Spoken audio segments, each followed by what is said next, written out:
their sleep moderator.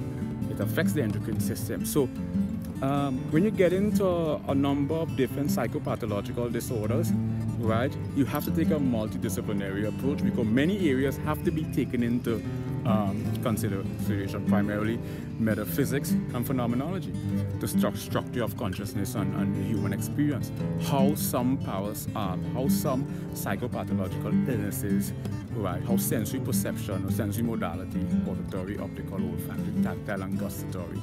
And I'll say kinesiology, not because it's a sensory modality, but it acts as that sometimes in neuro-linguistic programming. That's a different subject. So you see, multidisciplinary, you have to take many different areas into consideration. You know, a fascinating phenomenon outside the realm of scientific inquiry is the whole mind, a branch of philosophy that deals with mind and matter, substance and attributes.